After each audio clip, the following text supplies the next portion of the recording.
नमस्कार साथियों, आईडी मंत्र आईएएस में आप लोगों का सभी का स्वागत है।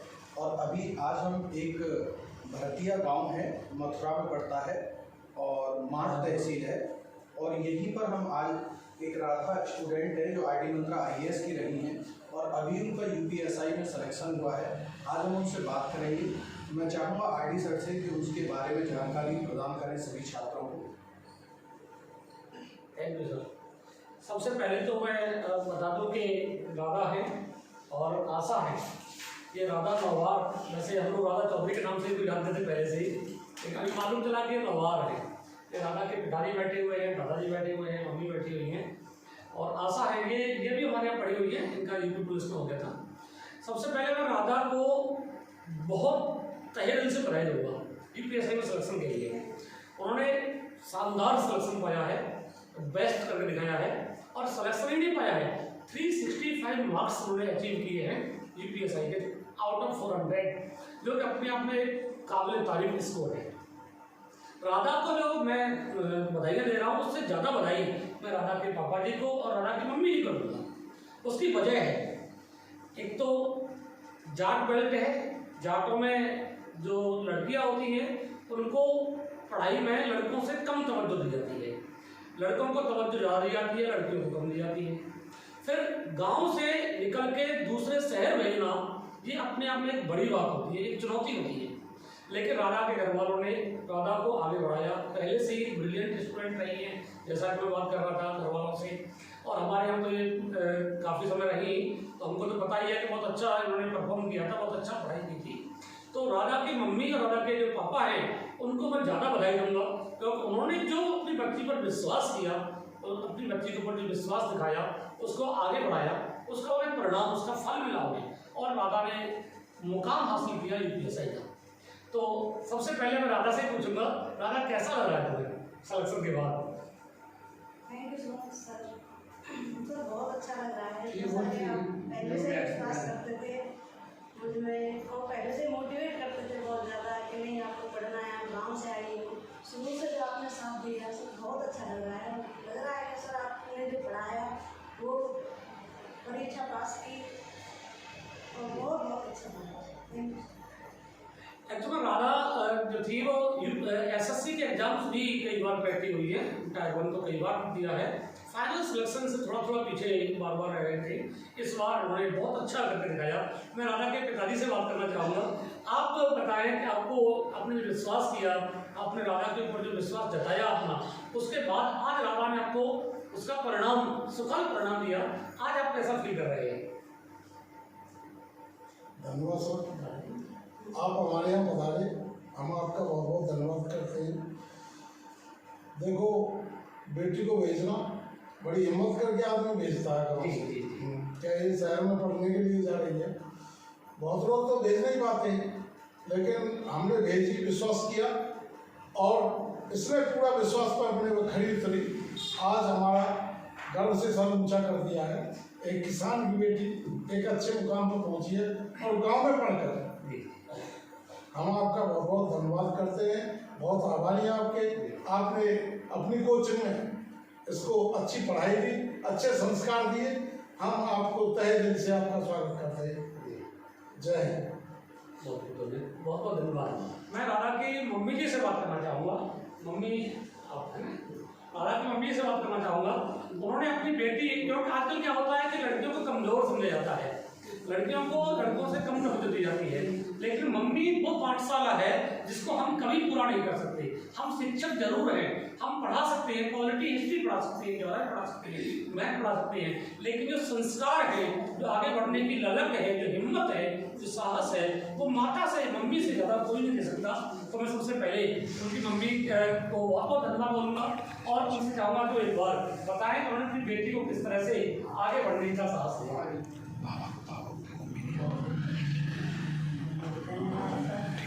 बेटी को भेजने की सफलता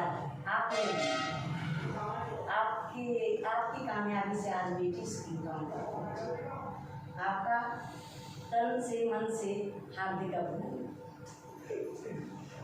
मैं मान रहा हूँ माता जी हमको इसका श्रेय दे रही है, लेकिन मेरा ये मानना है, मैं बहुत फ्रेंकली कहूँगा टू फ्रेंक अगर देखा जाए तो हम शिक्षक हैं, हम पढ़ाते हैं, लेकिन जो पाठशाला है किसी भी बच्चे की जो पहली पाठशाला है उनकी माँ होती है, उनके पेरेंट्स होते हैं, उनका परिवार होता है। शिक्षक उसके बाद आते हैं, क्योंकि जो पहली शिक्षा है वो वहीं से मिलती है। जो साहस है, जो धैर्य है, जो पैशन जिसके साथ एक बच्चा पढ़ता है, आगे बढ़ता है, वो पैशन परिवार से मिलता है। बहुत बहुत मैं इनको बधाई दूंगा। मेरे पास आशा बैठी हुई है। एक्चुअली मैं आशा और राधा साथ साथ पढ़ी थी। आशा का सिलेक्शन पहले हो गया यूपी पुलिस में, तो पहले मैं आशा से ही बात करूंगा। आशा का सिलेक्शन हो गया, राधा तब तक एग्जाम्स लगातार दे रही थी और स्ट्रगल के दौर में थी। वो लगातार एग्जाम्स को क्रैक कर रही थी, लेकिन फाइनल से कहीं ना कहीं थोड़ा दूर रह जाती थी। उस दौर को आशा ने नजदीक से देखा होगा, तो नए नए पढ़ी भी हैं। तो मैं जानना चाहूँगा कि एक बार आशा बताएं कि उस दौरान राधा क्या फील करती थी और आशा ने उनको कैसे सपोर्ट किया। नमस्ते सर जी। मैं आरडी मंत्रा कोचिंग में पढ़ी।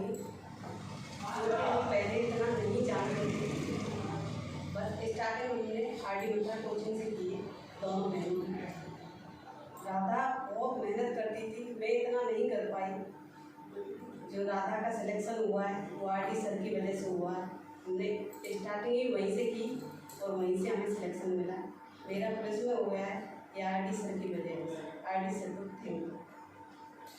ठीक, मैं मान रहा हूँ कि आरडी मंत्रा एक बड़ी वजह रही है, लेकिन बेटा होता क्या है कि बच्चे की अपनी मेहनत, उसने जो रातें जग के निकाली हैं वो हम नहीं कर सकते। हम केवल पढ़ा सकते हैं, सिलेबस बता सकते हैं, लेकिन जो रातें आपने जाग करके पढ़ाई के दौरान निकाली है वो आप ही कर सकते हैं। मैं राधा से ये जानना चाहूँगा कि लड़कियों को पुलिस में ऐसा माना जाता था, अब तो चीज़ें मतलब नहीं है कि सब लड़कियों के लिए पुलिस की जॉब अच्छी नहीं होती है। अब आप उसे एसआई के पद को किस चुनौती के रूप में देख रही हो, मतलब कैसा देख रही हो कि आगे आपको क्या चुनौतियों का सामना करना पड़ सकता है, कैसे उसे हैंडल कर सकती हो, जब वो जरा पता नहीं हो सकता। एक बार सामान्य स्थिति है, तुम कैसे। सर ये बात आपने बिल्कुल सही कही कि लड़कियों के लिए पुलिस की जॉब अच्छी नहीं मानी जाती थी पहले, लेकिन अब समय बदल रहा है। जैसा कि घर वाले भी पसंद नहीं करते थे पहले नहीं करते थे। हाँ, पर अब प्राउड फील करते हैं। सर आप भी बहुत मोटिवेट करते थे हर चीज़ के लिए। तो अब तो सर एक अच्छा प्लेटफॉर्म मिला है समाज की सेवा के लिए और अपने आप को साबित करने के लिए। तो अब ऐसा समय बदल रहा है। समय बदल रहा है, बहुत बदल गया। हाँ, पहले की अपेक्षा। और तो महिला सशक्तिकरण का कार्य एक माध्यम है। हाँ सर, तो अब तो सर एक बहुत ही अच्छा प्लेटफॉर्म मिला है अपने आप को साबित करने का। अच्छा, एक चीज अब देखिए, मैं भी जो बात कर रहा था राधा के पिताजी से, तो उनका ये कहना था कि हम शुरुआत में हम भी इनको जो है बच्चे को अच्छे स्कूल में, बच्ची को थोड़ा सा कमजोर स्कूल में, तो हमारा भी मान्यताएं थी, लेकिन वो मान्यताएं बहुत तेजी से बदली। समय चीज़ों को बदलता है, समय बदलाव लाता है, और ये संचार जो क्रांति है ना, जो मीडिया है, इसने इसमें बहुत बड़ा परिवर्तन किया है। तो मैं राधा के पिताजी से जानना चाहूँगा कि शुरुआत में और अब में वो क्या फील करते हैं। उन्होंने शुरू में थोड़ा सा ये सोचा कि चलो लड़कियों को, क्योंकि समाज ऐसा है, सोसाइटी ऐसी है, हमारी मान्यताएं ऐसी है कि सब लड़की क्या है, पढ़ाई घर में जानी है, पढ़ाई घर में कूड़ा है, या सब इसको ज़्यादा पढ़ा कर क्या करेंगे, शहर क्यों भेजें, गाँव में पढ़ा लेते हैं। लेकिन उन्होंने हिम्मत दिखाई, उन्होंने इसके लिए जज्बा दिखाया और लड़की को, अपनी बच्ची को मथुरा भेजा और वहाँ पर उन्होंने बहुत अच्छा काम करके दिखाया, एक अचीवमेंट प्राप्त किया है। तो पहले अब में आपकी जो सोच है, आगे आप जो समाज है, उस जो पेरेंट्स हैं, गांव के अन्य जो माता पिता हैं, आप उन्हें किस तरह मोटिवेट कर पाएंगे, किस तरह उनको इसके लिए प्रेरित करेंगे कि अपनी बच्ची को पढ़ाएं और कम से कम लड़के से लड़की को पढ़ाएं। उस पर मैं एक बात चाहूँगा कि राधा के पिताजी पूरा जो विस्तार है उससे विस्तार में बहुत होता है। पहले एक सोच थी गांव में कि हम बेटियों को ये गांव में पढ़ा लें और यहाँ गांव में पढ़ाने के बाद शादी कर दें, लेकिन आज सोच बदली है, क्योंकि बेटी भी एक मुकाम पर पहुंच गई है। अच्छा पढ़ लिख के बेटी भी एक मुकाम पर पहुंच गई है, और जो अच्छे बच्चे होते हैं उनको चाहे गांव में पढ़ाओ चाहे शहर में पढ़ाओ, उन कोई परेशानी उसमें नहीं आती है। जो अच्छे बच्चे होते हैं वो तो नाम करते हैं, जो आज हमारी बेटी ने नाम किया है, आज हमारा सर जो गौरव से गुजर किया है। अन्य माता पिता को क्या कहना चाहेंगे? और अन्य माता पिता के लिए मैं कहना चाहूँगा वो भी विश्वास रखें और अपने बच्चों को पढ़ाई दें। पढ़ाई से ही इंसान बड़ा होता है, पढ़ाई सबसे आगे पहुंचाती है। ये जो बच्चे अच्छे पढ़ते हैं वो अच्छी जगह पर बैठते हैं, मुख्यमंत्री के पास वो बैठते हैं, प्रधानमंत्री के पास वो बैठते हैं, मुख्य सेक्रेटरी, मुख्य सचिव, IPS, IAS, ये पढ़ लिख के तो बच्चे पहुंचते हैं। अगर माँ बाप की ये भावना रहेगी कि हम बच्चों को बाहर भेजें और अच्छा पढ़ाएं, तो किसान के बच्चे भी बाहर निकल के नाम करेंगे। हाँ, और मैं आशा करता हूँ सभी गांव, जितने भी गांववासी लोग हैं जो ग्रामीण क्षेत्र में रहते हैं, वो अपने बच्चों को अच्छी शिक्षा दें, अच्छे संस्कार दें, तभी वो आगे बढ़ पाएंगे। और एक सोच रखें कि हम बच्चों को अपने बच्चों को अच्छे ढंग से पढ़ाएंगे, उससे ही नाम होगा, उससे ही बच्चे का कल्याण होगा। धन्यवाद सर। मैं आज हमारा के पापा हैं, उनसे भाग्यशाली पेरेंट्स किसी और को नहीं मानता। 2 बच्चे हैं, दोनों बच्चे सेलेक्ट हैं, दोनों पर विश्वास किया, दोनों ने उसको विश्वास पर खरीद रही है। उन्होंने अपनी सफलता से ये उनको एहसास कराया है, उनको आज गर्व महसूस करा रही है कि भाई उन्होंने अपने बच्चों पर विश्वास किया, उन्होंने सिलेक्शन पाया है। मैं राधा से एक चीज़ और जानना चाहूँगा। एक लंबा समय निकला तैयारी के दौरान, काफ़ी लंबा समय वेट करना पड़ा। इस वेट करने के दौरान क्योंकि बीच में कोविड आ गया, कोविड के दौरान 2 साल तक कोई खास वैकेंसी भी नहीं थी। UPSC बहुत लंबे समय के बाद आया है, पढ़ाई का भी जो रिदम था वो बच्चों का टूट गया। तो एक लंबे समय के दौरान आप किस तरह से खुद को मोटिवेट रख पाई, किस तरह से खुद को इस तरह से तैयार कर पाई कि आने वाला समय आपका है? एक बार जरा जानना चाहूँगा, इतने लंबे समय में कैसे मोटिवेट रही? सबसे पहले तो हमारी जो स्कूली एजुकेशन है वो इतनी नहीं रही। हमारा कोई मन नहीं था कि पहले से ही बचपन से ही सिलेक्शन पाना है कि हमें जॉब करनी है। तो हम यहाँ गांव में पढ़े थे, ग्रेजुएशन तक हमने कभी नहीं सोचा था कि हम जॉब करेंगे या गवर्नमेंट जॉब बाहर तैयारी करने जाएंगे। तो हम तैयारी करने गए तो हमारा लाइफ का सबसे अच्छा डिसीजन ये था कि हमने RD मंत्रा IAS को चूज किया। वहाँ से सर बिल्कुल बेसिक से हम कुछ नहीं जानते थे, बिल्कुल कॉम्पिटिटिव एग्जाम के बारे में भी नहीं जानते थे क्या होता है। फिर हमने RD मंत्रा IAS कोचिंग में एडमिशन लिया। सर वहाँ से हमारी लाइफ का सबसे बेस्ट डिसीजन और बेस्ट शुरुआत स्टार्टिंग जो वहीं से हुई। सर ने हर वो प्लेटफॉर्म प्रोवाइड कराया, नहीं आता था एक्स्ट्रा क्लासेस दी, मोटिवेशन दिया। और सर ने कहा था अगर एक बार गांव से निकल के आए, तैयारी की तो बिना सिलेक्शन लिए मत जाना। बस सर यही बात उन्होंने ठान ली थी कि बिना सिलेक्शन लिए नहीं जाएंगे। बस उसी बात को पकड़ के बैठे हैं, सब तैयारी करते रहे।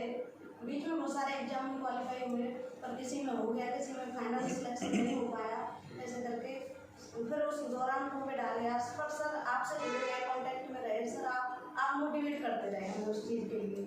तो ये बहुत बड़ी सफलता का श्रेय सर आप ही को जाता है। अगर आपकी कोचिंग में ना होते सर तो शायद ना कर पाते। आपने नहीं, मैं ये मानता हूँ कि आप करने लायक थी, आप जरूर कर पाते सर। आप माध्यम जरूर है सर, आपका जो विश्वास था, शुरू से विश्वास था सर का, पहले दिन से विश्वास था। पहले दिन से सब कहते थे कि आप जरूर कर पाएंगे। सर यही मोटिवेशन हमें इस मुकाम पे लेके आए। Thank you sir, thank you so much sir. मुझे बहुत अच्छे से याद है कि हमारी कोचिंग अंदर हुआ करती थी उसमें, और राधा मुझे सोफा पे बैठी मिली थी। राधा की दोस्त जो थी वो पढ़ रही थी हमारे यहाँ, और राधा को लेके आई थी डेमो क्लास के लिए। तो सोफा पर मुझे बैठी मिली थी राधा, तो मैं राधा से बात किया, और जब मैं बात किया तो मुझे लगा कि ये बच्ची कुछ कर सकती है। क्योंकि गाँव से जो बच्चे आते हैं, कई बार ऐसा होता है कि वो बच्चे बड़े लड़क होती है, उनके अंदर बड़ी कुछ सीखने की चाहत होती है। मुझे लगा कि राधा कुछ कर सकती है, तो राधा को उस दिन भी बात किया, तो मैंने कहा कि तुम जरूर कुछ करोगे। अब जितनी बार हमारी बात होती है इतना जरूर हुआ, मैंने कहा तुम कर सकती हो, तुम कर सकती हो। SSC वाले में भी मेरी बात हुई, मैंने तो PCS में भी कहा था तुम जरूर करोगी, और मैं अब भी कह रहा हूँ, राधा के मम्मा से कह के जा रहा हूँ, तो दादाजी से भी कह के जाऊँगा कि ऐसा ही अंतिम मुकाम नहीं है। ऐसा नहीं है कि आपने अपना लक्ष्य अचीव कर लिया है, नहीं, मैं बिल्कुल इससे सहमत नहीं हूँ। राधा का जो कैलिबर है, राधा में जो पढ़ने की शक्ति है, पढ़ने की क्षमता है, कैपेबिलिटी है, वो बहुत ज़्यादा है, और एक दिन जरूर SDM के पद तक राधा पहुँचेगी। मेरी पूरी मतलब दिली इच्छा है कि राधा एक बार PCS को अच्छे से दे और साथ में क्वालिफाई भी करे। और मैं चाहूँगा कि आप जरा बताओ कि क्या है अंतिम लक्ष्य तो नहीं है, आगे पढ़ोगी कि नहीं पढ़ोगी? सर सर जो पेरेंट्स हैं मेरे मम्मी पापा, खासकर मेरे पापा बहुत चाहते हैं एसडीएम जी जी जी। सर मैं पूरी कोशिश करूंगी अपना वो करने के लिए। पापा हमेशा प्रेरित करते रहते हैं और पापा भी एक बहुत बड़ी वजह रही है। पापा ही हमेशा बहुत बड़ी, सबसे बड़ी वजह, सबसे बड़ी वजह तो माँ बाप ही होते हैं। शुरू से मैं होती तो कांस्टेबल भी ज्वाइन कर सकती थी, पर पापा मम्मी पापा हमेशा से कहते थे, दादाजी हमेशा से कहते थे कि कांस्टेबल ज्वाइन न करके तो कुछ ज़्यादा अच्छा कर सकती है, अच्छा करो। अब भी सभी घर वाले ये कहते हैं कि पीसीएस जरूर क्वालिफाई कर सकती है, पीसीएस को एसडीएम बन के देना। तो मैं सर आपके मार्गदर्शन में और माँ बाप के सपोर्ट से हमेशा प्रेरित भी करते हैं। बहुत बड़े मोटिवेशन भी यही रहते हैं 24 आवर्स। तो सर मैं एसडीएम के लिए अपना बेस्ट दूंगी और शायद एक दिन मैं बन के भी दिखाऊंगी। बहुत बढ़िया, बहुत बढ़िया है ना। मैं राधा के दादाजी से बात करूंगा। आज उनकी नातनी जो है तो एक बार हुआ जी हाँ। तो हाँ हाँ, एक बड़ा वाक्य रह गया एक्चुअली में। आपको पता ही होगा इस बार यूपीएसआई में क्या हुआ था, जिनका स्कोर ज़्यादा था, जिनका स्कोर 140 प्लस था क्वेश्चंस का, तो उन सबको डाउट के घेरे में ले लिया गया। उसकी वजह थी बहुत सारे लोगों ने इसके लिए गलत रास्तों का चुनाव किया था। तो क्योंकि राधा का स्कोर बहुत है, 365 मार्क्स हैं, तो 9 गर्ल्स को बुलाया गया, 9 लड़कियां जो थी जिनका स्कोर ज़्यादा था। 45 बच्चे थे और टोटल 45 थे। हाँ जी, उनको बुलाया गया, तो उनका अलग से एग्जाम लिया गया। तो लड़की जो और राधा ही अपने आप बताएंगी कि पूरा वाक्य क्या हुआ था। हिंदी सर एस के सर ने पढ़ाई थी, एस के सर से बड़ी बहुत बहुत धन्यवाद सर। सर एक्स्ट्रा क्लासेज भी दी इन्होंने, तो सर हिंदी तो वहाँ से कर ली थी और बहुत अच्छे से कर ली थी। सर जीएस आपसे पढ़ी थी मैंने, मैथ भी कोचिंग में ही पढ़ा था, मैथ भी जानती थी सर। मैथ रीजनिंग हिंदी तो सही था सर, स्कोर बहुत अच्छा गया था मेरा, 146 मार्क्स थे मेरे। तो 146 सॉरी क्वेश्चंस थे मेरे। तो वहाँ ज़्यादा क्वेश्चंस होने की वजह से सर लखनऊ के लिए बुलाया गया हमें। तो वहाँ इंटरव्यू पैनल जो बैठा था, उन्होंने कहा मैथ और रीजनिंग और ये हिंदी का तो सही है, आपने जीएस में ऐसे कैसे जीएस में इतने अच्छे कैसे कर लिए सर? आपने इतना अच्छा पॉलिटी हिस्ट्री ये सब पढ़ाया था सर पहले से ही। तो उन्होंने फिर सर इंटरव्यू लिया और सीआरएल वगैरह चेक किया, तो 9 लड़की थे सर, 9 लड़की में से 7 को तो उन्होंने आउट कर दिया, जेल में भेज दिया, और 2 लड़कियों को क्वालिफाई किया। तो सर उनमें से 2 एक राधा, एक मैथ की और एक पॉलिटी। बताइए, यानी जो एग्जाम लेने वाले लोग हैं वो भी इस बात को लेकर कंफ्यूज है कि आप इतना स्कोर कर कैसे दी। खास करके जीएस में, मैथ में 30 में से 30 बच्चे कर लेते हैं, 40 में 40 कर लेते हैं, 25 में 25 एसएससी में पहले भी किया था। तो मैथ का स्कोर आराम से हो जाता था, रीजनिंग भी आती है, हिंदी सबने बहुत अच्छा कराया हुआ था, हिंदी भी कर ली।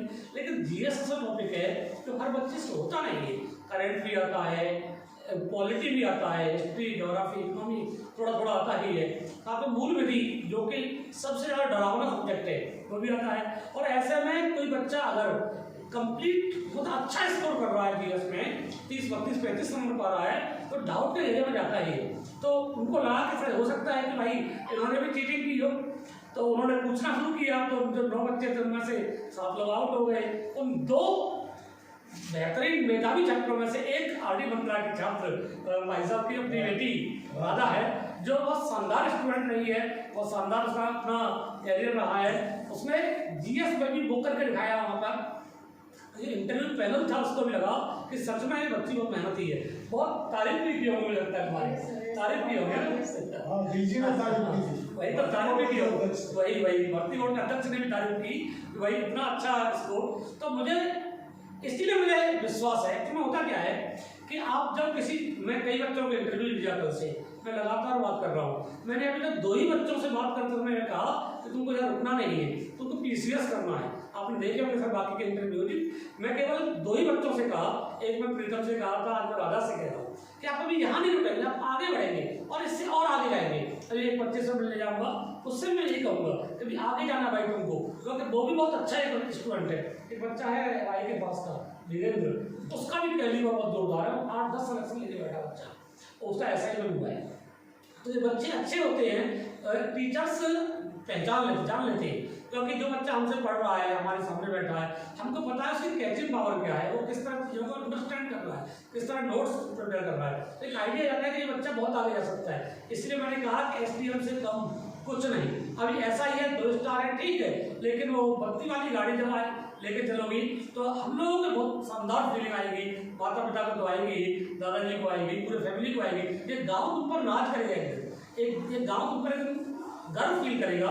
इस गांव में एक ऐसी बेटी पैदा की जो SDM बन करके देश की सेवा कर रही है। मैं राधा के दादाजी से बात करना चाहूँगा कि आप कैसा फील कर रहे हैं, कैसा आपको लग रहा है, आप कैसा महसूस कर रहे हैं आज आपकी जो पोती है वो UPSI में सिलेक्ट हुई है।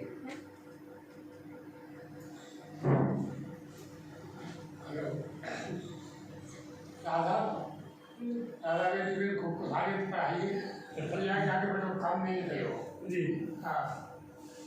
और ये सोचते थे चाहता था मेरा गाँव और कुछ बचे और आगे जाए। हाँ। हर माँ बाप की यही होता है, इच्छा के बहुत ऊपर जाए, बहुत ऊपर जाए। धन्यवाद बेटी। आप देख रहे हैं कि राधा के परिवार में किस तरह की चीज है, क्या मान्यता है, क्या सोच है। एक्चुअली पारिवारिक सोच जो है ना वही बहुत कुछ डिसाइड करती है, बच्चों का फ्यूचर डिसाइड करती है। क्योंकि मुझे अच्छे से याद है कि राधा के पिताजी है वो पहली बार जब मेरी मुलाकात हुई तो सब प्रेम हो गई थी, बाहर वाले में आ गए थे, हमारी भी संस्था का मेन हेड ऑफिस है। जब हम वहाँ पहुँचे तब राधा के पिताजी से पहली बार मेरी मुलाकात हुई। दूध घी छाछ वो सब टाइम पहुँचवाना, किसी के थ्रू या खुदा रहे तो खुद लेकर के पहुँचना या किसी के थ्रू पहुँचवाना, वो लगातार सपोर्ट किए, पैसे से लेकर के खान पान से लेकर के। खान पान पर बहुत ध्यान दिया। छाछ की बोतल मुझे याद है, आशा की बड़ी बोतल जो है वो लेकर के जाया करती थी छाछ वाली, और छाछ की दूध की तो बड़ा अच्छा सपोर्ट रहा। घी पहुँचाना, छाछ पहुँचाना, दूध पहुँचाना। केवल इमोशनल सपोर्ट नहीं होता, साथ में इमोशनल के साथ साथ आप किस तरह से जो साधन है उनको भी प्रोवाइड करा पा रहे हैं, इस पर भी डिपेंड करता है। भावनात्मक जरूरी है, बहुत जरूरी है। साथ में आप किस तरह से अपने बच्चे को लड़कों के बराबर का महसूस करा रहे हैं, उनको अच्छे स्तर पर पहुँचा रहे हैं, वो बहुत जरूरी है। दादाजी इमोशनल हो गए, भावुक हो गए थोड़ा सा मैं फील कर पा रहा हूँ। और एक भावुक होने का समय भी है। पोती ने दादाजी को वो एहसास कराया है। लड़कियों में उस समय जब उनका समय रहा होगा तो लड़कियों को कहाँ घर से बाहर नहीं निकलने दिया जाता होगा, पढ़ना बहुत दूर की बात समझिए। लेकिन पोती ने एहसास कराया बहुत ऊपर, बहुत आगे जाएंगे, अभी SDM के पद तक पहुँचेंगे। दादाजी इमोशनल हो गए हैं, दादाजी थोड़ा सा भावुक हो गए हैं। दादाजी को ये विश्वास दिलाओ एक दिन तुम और बहुत बेहतर करके दिखाओगे। सर जिस दिन आप कोचिंग के लिए गई थी दादाजी ने मना किया था अच्छा। कि बेटी को मत भेजो। सर बाद में आज इनको अपने गलत साबित होने का बहुत डर महसूस हो रहा है। सर बाद में सबसे ज्यादा सपोर्ट जी। इनका रहा है। सर सुबह जगाना, रात को ये सब करना, पूरे दिन पढ़ाई के बारे में देखना, उठ रही है क्या कर रही है। बाद में सर इन्होंने बहुत सपोर्ट किया, बहुत पूरे काम को मना कर देते थे। गाँव में सब काम होता है हमारे खेतों का, मना करके रखते थे कि ये काम के लिए नहीं जाएगी, ये पढ़ाई करेगी। अभी मेरी बात में तो बता रहे थे कि राधा बहुत मेहनत की, लॉकडाउन के बाद जब से घर रहना हुआ तो उसे लगातार मेहनत की है। और इनको अपने गलत साबित होने पर तो ये मना कर रहे थे, उसके साथ गलत साबित होने पर इन्हें इतना गर्व फील हो रहा है कि देखो आगे जो है ना उसको बयां कर रही है। सर इतना सपोर्ट किया इन्होंने कि कोई काम नहीं करेगी, बिल्कुल सिर्फ पढ़ाई करेगी। और पूरा काम मैं कर लूँगा, ये काम जो मैं कर लूँगा, और ये सिर्फ पढ़ाई करेगी। हम सबके लिए, आशा दीदी के लिए, भाइयों के लिए, सबको तो इतना प्रेरित करते हैं सर पढ़ाने के लिए बहुत ज़्यादा, कि जो कुछ भी है सब पढ़ाई में है, बस ये कहते हैं हम। मैं चाहूँगा कि राधा को मिठाई भी खिला दी जाए, है ना, मिष्ठान को खिला दी जाए। और एक्चुअल में मैं बताऊँ कि राधा है, आशा है, नगीना एक बच्ची थी आपके साथ शायद, मौसी है, आप राधा की मौसी भी है। मैं चाहूँगा कि राधा की मौसी जैसे भी एक बार बात की जाए और पता क्या है कि भाई राधा आज सफल हुई, आधुनिक समय है ना। तो आप बताएं कि आप कैसा फील कर रही हैं, आप कैसा लगा है आपको राधा के शासन पर? बहुत अच्छा फील कर रहे हैं। हमारी बेटी इस मुकाम पर पहुंची, बहुत ठीक। तो आज पूरा परिवार जो है, मौसी हैं, मम्मी हैं, पिताजी हैं, दादाजी हैं, भाई हैं, सिस्टर हैं, दोस्त हैं, सबको ऐसा लग रहा है कि राधा ने जो अचीवमेंट प्राप्त किया है वो काबिल तारीफ है, उनके लिए गौरवान्वित करने वाला पल है। आप उसको देख करके महसूस कर रहे होंगे कि राधा ने बहुत शानदार अचीवमेंट प्राप्त किया है। मैं ये चाहूँगा एक बार जरा मैं मिस्टर लाल तथा कोनेश्वर मेरी बातों को जारी रखेंगे। कोनेश्वर आइए प्लीज। Ji sir. अंदर मिठाई खिला दो। रुक जाइए।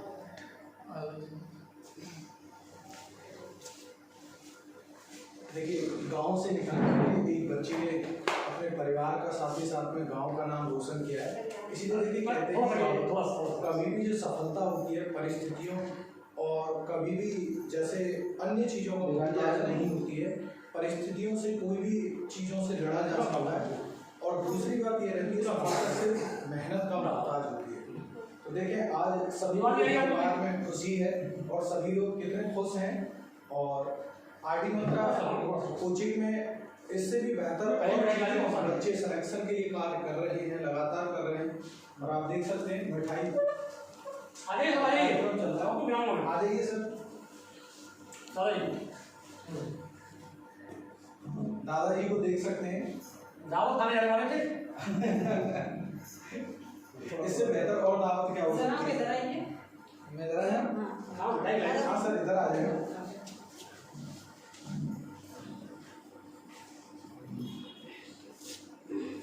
सर आपकी मेहनत भी कम नहीं है। बिल्कुल बिल्कुल। उसे बता रहे थे हिंदी में थोड़ा सा दिक्कत थी बच्चों को, ये 7-8 बच्चे थे 8-9। अरे पीली मिठाई खाई है। और लड़का क्या किया, वो लड़का ना पूरी मोटी ले आया। मैंने कहा लड़की ले आया। गाना भरती थी पहले हिंदी से, पढ़ रहा है सर हिंदी का बेस तो सर आती है। जब अभी पढ़ लो काम आएगी ना, काम आएगी ना। ठीक है, अरे भैया को खिलाओ भाई लोगों को। अरे जाओ जाओ और ले जाओ। मम्मी खिला गया हो दादा। मम्मी को खिलाओ और क्या?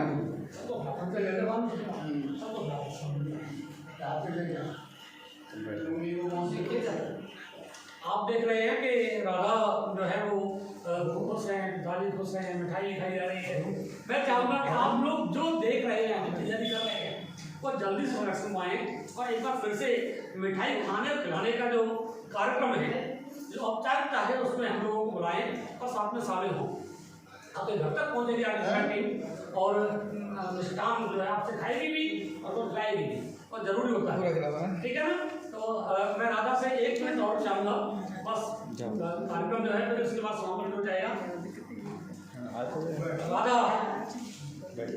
तुमने बहुत अच्छा किया, बहुत अच्छा सिलेक्शन पाया, सब कुछ ठीक है, लेकिन अब जब तुम घर से जा रही हो आज, जैसे कल तो जाना है, अब कैसा लग रहा है? क्योंकि अब तक तो घर वालों का पूरा सपोर्ट था साथ से, लेकिन अभी ट्रेनिंग है 1 साल की। अब इसको कैसे देख रही है? इससे कैसा फीलिंग, मतलब कैसा नर्वसनेस आ रही है, कैसा फील कर रही है?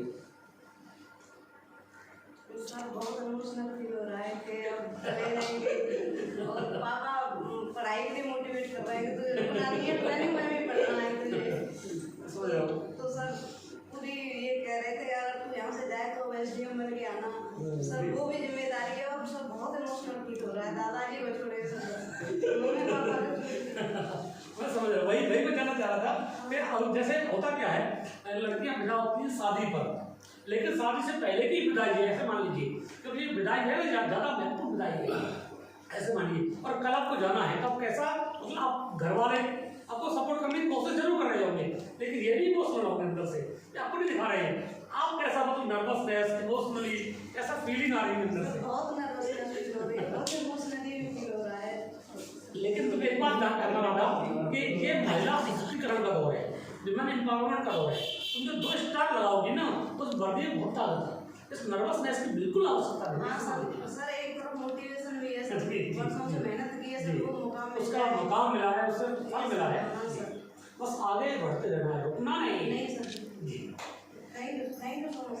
इसी के साथ मैं चाहूँगा आपसे विदा ली जाए। राधा को शुभकामनाओं के साथ आप सभी लोग जो है वो शुभकामनाएं दें आगे बढ़ने के लिए, और हम पूरा आरडी मंत्रा परिवार जो है वो बहुत शुभकामनाएं देता है। साथ में उनके मम्मी पापा, दादा दादी और पूरे परिवार को मेरी ओर से बहुत बड़े वाला थैंक यू, बड़े वाला थैंक यू समझ रहे हैं। क्यों? क्योंकि उन्होंने अपनी बच्ची को गांव से शहर तक भेजा, शहर से आज जो है जॉब के लिए भेज रहे हैं। एक बड़ी बात है। समाज की सोच को बदलने में राधा के परिवार जैसे लोगों की आवश्यकता है, आप ये मानिए। और मैं चाहूंगा कि ऐसा परिवार हर बच्ची को मिले, हर बच्ची को मिले।